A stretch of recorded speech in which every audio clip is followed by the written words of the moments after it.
Welcome back to Turning Hard Times into Good Times. I'm your host, Jay Taylor, and I'm really pleased to have Alasdair Macleod with me once again. And thank you for joining me again, Alasdair. That's my pleasure, Jay. It's always good to have you here, have a few weeks, 2 or 3 or 4 weeks between discussions, because there's always so much to ask you about. There's so many ideas that are not all that common out there, and that's why we like to have you on. I've sort of titled today's show Preparing for a Monetary Reset, but there's been a lot of talk about that in some circles, about the likelihood of some sort of a monetary collapse and some sort of a new system to replace the existing dollar system. But of course, if you mention that notion to most Americans, they will look at you like you need to be hospitalized, and not necessarily for COVID-19, but for mental illness. You seem to me, Alasdair, to be a man of sound mind, a rational person, very rational person, yet you are warning of a collapse of the existing dollar system. Last week you wrote the third of the series of articles focusing on the outlook for major currencies. The first concluded that the U.S. dollar is already on the path to monetary hyperinflation. And the second article, you concluded that the euro system is close to a collapse as a consequence of combination of failures, commercial banks, and Target 2 settlement system likely to collapse the currency itself. And then this past week, you made the case for the downfall of the British pound sterling, given that the Bank of England is really essentially copying U.S. monetary policy, and because of that, we'll find it increasingly difficult to prevent the pound from escaping the same fate as the dollar. So I'm wondering if you could just maybe briefly take a couple of minutes to say why, and you can't do this in detail, of course, in a couple of minutes, but why you think all three of those currencies are headed for the dustbin of history. Well, I think you summed up the difference, perhaps, between what's happening to the dollar and the pound with the euro. The euro is a slightly different thing. They are all already committed to hyperinflation. And hyperinflation I would define as an increase in the quantity of money in circulation, which is accelerating and cannot be controlled anymore by the system, if you like, the system being the central bank and the government. And we can see this already with the dollar. For example, we've had this enormous stimulus on the first wave of COVID in America. The budget deficit before COVID was meant to be, and this is for last year, meant to be just over $1 trillion. The final outturn was $3.4 trillion.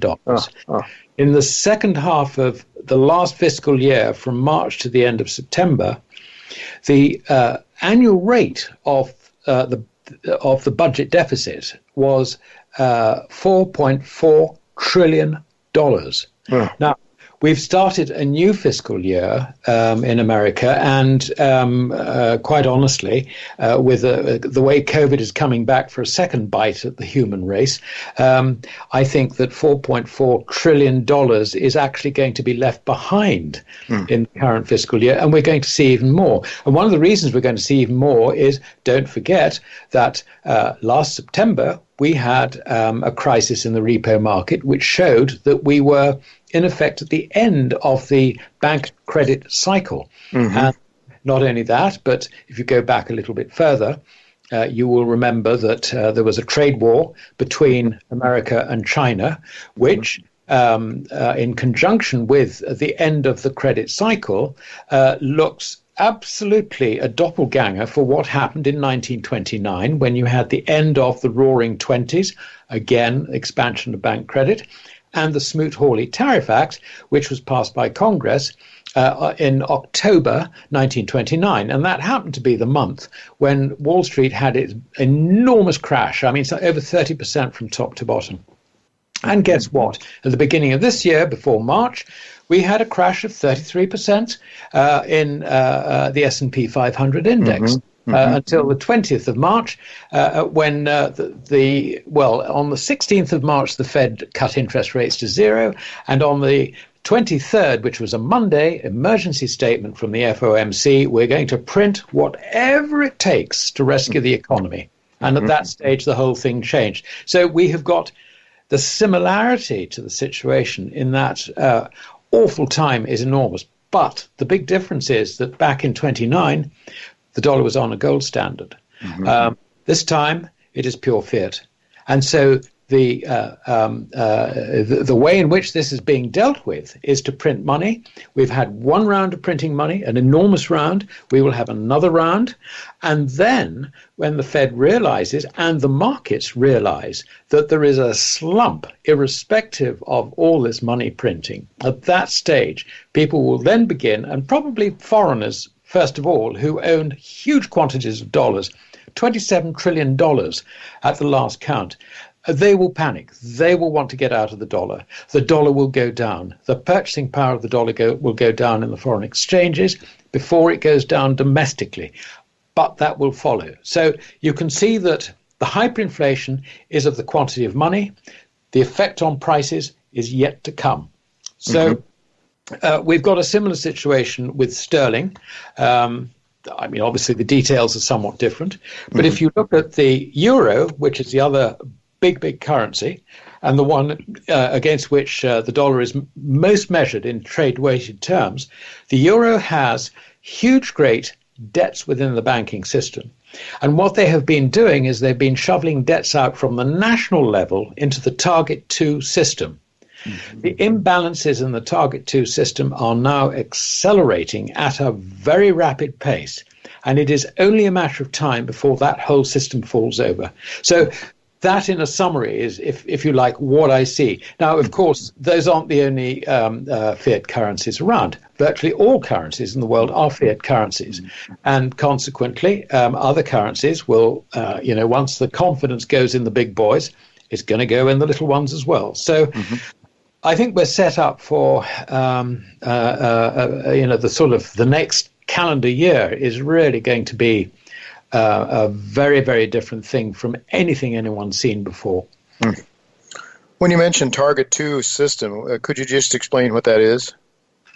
Yes, basically, it is the settlement system between countries. So, in theory, the way it works is, let's say a German company exports machinery to Italy.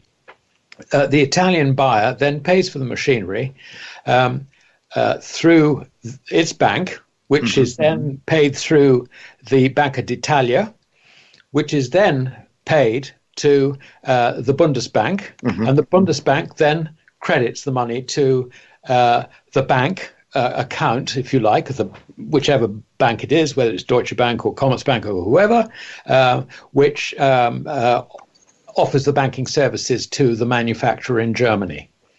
Now, in theory, obviously that would create a shortage of money in Italy and a surplus of money in Germany. And in terms of what they see in the central banks, that means that the Banca d'Italia would have a deficit into the system, and the Bundesbank would actually have a credit. But that unwinds itself usually because the imbalances are sorted by capital flows the other way. You've got, tourists going to Italy from Germany. You have got, the investment companies in Germany buying Italian bonds and so on and so forth. So one way or the other, the flows go the other way. And certainly until the great financial crisis, when Lehman fell over, these things did work in balance. But ever since Lehman, the balances have gone askew.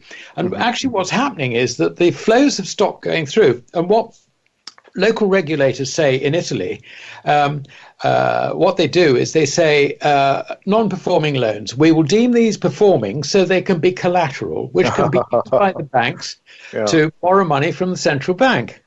So what happens is that the bad debts go into the Target 2 system, and they lead to these imbalances. And that is why you've got these imbalances. It's not Italians opening, bank accounts in Deutsche Bank or Commerzbank or whatever. It is actually the local regulators trying to get rid of bad debts within their national banking system and dumping it into Target 2. So Target 2 is riddled with bad debts, and this is very worrying. And I mean, at the moment, the Bundesbank is notionally owed in the region of 1.2 trillion euros. Wow. Through the target system.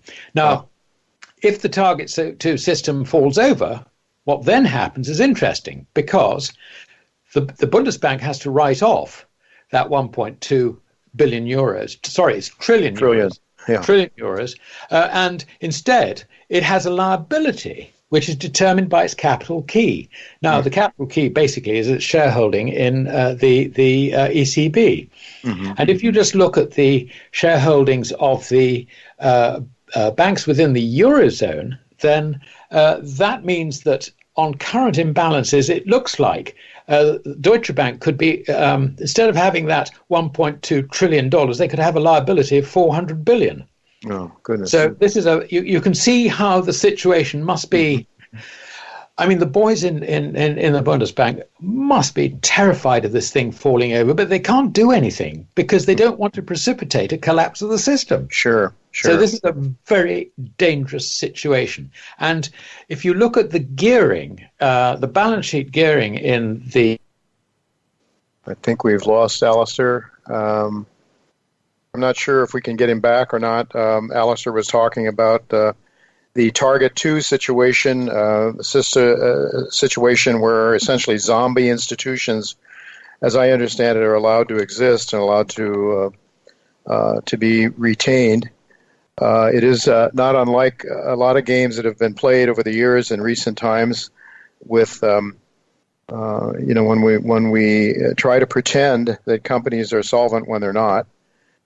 We have gone into situations where we're trying to pretend that things are good when they're not, and we're essentially lying. And like Pinocchio's nose, every lie begets a bigger lie, and that seems to be where we're at. I'm not sure if we'll get Alasdair back to continue some of his thoughts, but I would just say that he has recently written a piece that I wanted to ask him about next, having to do with hyperinflation. He said hyperinflation is here.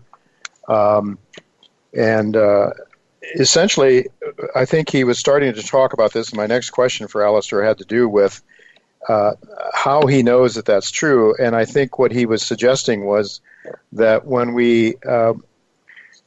when central banks have no choice but to continue printing money more and more, faster and faster, in order to keep the system from imploding. So that is where he thinks we are right now. He says that the hyperinflation, he defines that hyperinflation is a condition whereby monetary authorities accelerate the expansion of the quantity of money to the point where it proves impossible for them to regain control. It ends when the state's fiat currency is finally worthless. It is an evolving crisis, not a climactic event. Okay, we have Alasdair back on the phone. Alasdair, are you with us again? Yes, I'm with you. I'm sorry about that. The internet seems to have dropped. We've been having troubles in England. Oh, okay. Well, it happens to the best of us, Alasdair. No doubt about it. I was going to pick up on this notion. I think you pretty well satisfied the Target 2 question and helped me understand what's going on there. It seems to me that it's like a situation where, it's one little lie begets a bigger lie, and you're continually trying to cover up with bigger lies to cover up earlier ones, and financially speaking. But with regard to hyperinflation, your article of October 15th, hyperinflation is here. If I understand, when you know that situation, when you know you're in a hyperinflation situation, it's when you can no longer pull back the reins, or the whole thing will come toppling down. And so you have to keep printing more and more money faster and faster, I guess. Yes, that's true. There is one misconception which I think we ought to address, and that is that people think that it's a sort of linear relationship between the amount of money printed and the loss of purchasing power for the currency. That is not the case. I mean, basically what happens is that if people decide that they don't want to use the money which the government offers, then that money becomes valueless. It's as simple as that. Now, obviously, there are shades between that, in that black and white situation where money is either accepted or it's not accepted. But But basically what happens is that when people realize that the government is bust, that dealing with COVID, has had two huge, great injections of money, which is debasement of money, which is removing purchasing power from money. And the prospect is then of even more.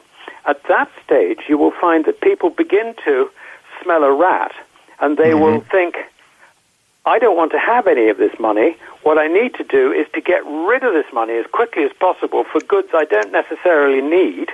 But the main thing is to just get rid of the money. Now, that is what the Austrians, particularly Ludwig von Mises, called the crack-up boom. In other words, it's the final flight out of money into goods. And you don't need to have a massive expansion of the quantity of money, let's say in Venezuelan terms, in order to achieve that. It can happen actually just through loss of confidence in the public that the money has any value at all. So what you're seeing here when you wrote your article, Hyperinflation, we haven't seen that crack-up boom yet, but what we've seen is the pathology of hyperinflation, where the bankers' hands are tied. They cannot, the central bank, the Federal Reserve cannot hold back on the creating of more and more money faster and faster, it seems, to keep the system from imploding. And so it's just a matter of when the confidence will be lost, which leads me to ask you, what do you think it will take for Americans to start smelling a rat? Well, Some are. I would say yeah. I think it will happen in sort of two steps, as it were. The first step is that just remember that the foreigners have something like $27 trillion of securities, financial securities, and bank balances, deposits, denominated in dollars. So they're the people who will get frightened first, in my opinion. And just remember that $27 trillion is like 130% of U.S. GDP, or 2019 GDP. So we're talking about more than the whole of the output of the United States being held in foreign hands which held it quite happily until this COVID thing started messing everything up. Now, when those foreigners begin to realize that there is real trouble, if you like, in holding dollars, and actually they've got greater priorities, like having their own currencies to support their own businesses back at home, which are loss-making, and so on and so forth, you can see that there will be selling of American dollars. And we've seen this already with China. China took a decision after the Fed effectively said, we will print as much as it takes back on the 23rd of March. China then changed her strategy to dump dollars in order to stockpile commodities. Now that, if you like, is a variation on the crack-up boom. Here we are seeing a major international player, probably the second largest international player, deciding to dump dollars for commodities. That, if you like, is their version of a crack-up boom. So I think it starts with the foreigners, and then at some stage it will be realized in domestic America that the purchasing power of the dollar is going down. It's not the prices of things are going up, but the purchasing power of the dollar is going down. And at that stage, I think they will begin to dump it. So it's something that can happen with alarming rapidity, and I think that's a point worth making. Yeah, that's the hockey stick you see in the hyperinflation charts of hyperinflation Germany, I suppose, other places as well. And it happens very rapidly. You could have a gentle sort of rise in inflation, and all of a sudden, boom! It just goes crazy. The crack-up boom. So the Chinese have smelled a rat. The Chinese have smelled a rat. Ray Dalio and other very smart hedge fund guys have smelled a rat, and they started. They started doing exactly that. Now, if you look at the Dow Jones, for example, since the year 2000, gold has beaten it hands down. It's beaten Warren Buffett hands down, just owning gold. You could have just bought gold and gone fishing or whatever you like to do and done very well. And so it's already happening. I mean, gold is performing extremely well. It seems like most people aren't terribly aware of it. My engineer tells me we only have 4 minutes left, so I want to get to this idea of a monetary reset. China has been accumulating huge amounts of gold. You've talked about it in the past. Russia has done that too. A lot of the countries that are sort of adversarial nations, as the United States has chosen to deem them, are building up their gold. And as you said, China is dumping dollars. They smell the rat. In a reset, there's a lot of talk, of course, about using cryptocurrencies.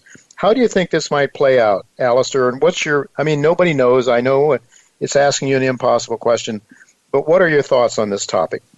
Well, my thoughts on this is that things are likely to happen too quickly for a considered reset, if we can put it that way, using cryptocurrencies. Because central banks will like to test these things to destruction before they will actually let it loose on the public. And there are huge, great uncertainties in all this as well, because effectively central bank digital currencies bypass the commercial banks. And the commercial banks, I don't think, are actually going to want to sign up to that sort of arrangement. So This is not something that can be easily done. The second point I would make in the limited time we have got available is that most people who comment on a reset seem to assume that the authorities know what they're doing.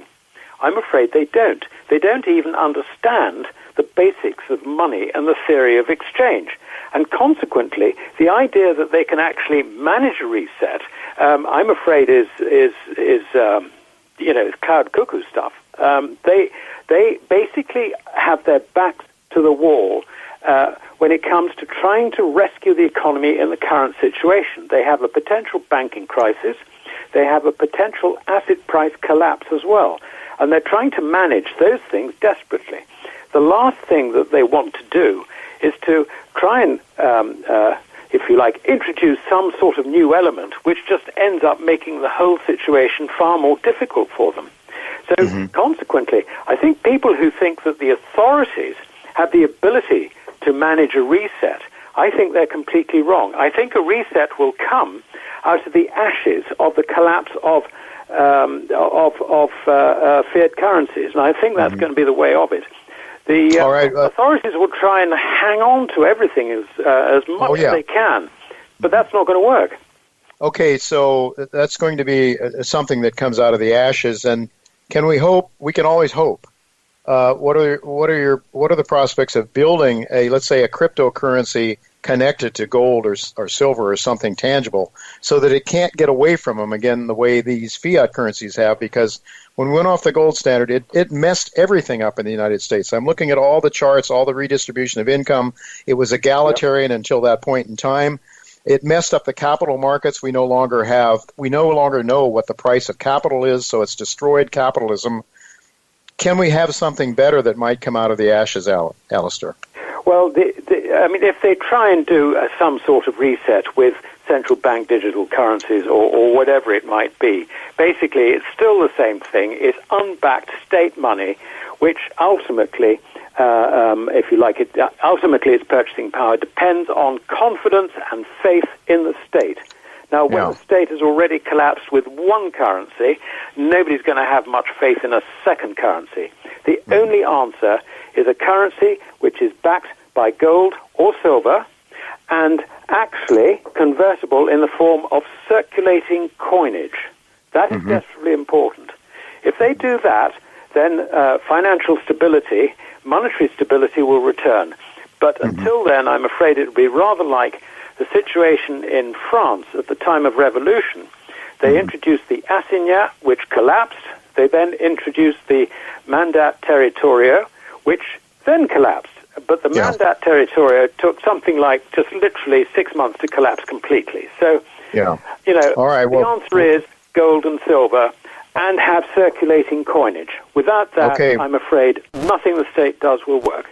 All right. In the meantime, that's what we all need to do is as we're able to is trade our increasingly worthless fiat in for those kinds of assets. Alasdair, thank you so much for being with us. It's always a pleasure, and all the best to you and yours over across the pond.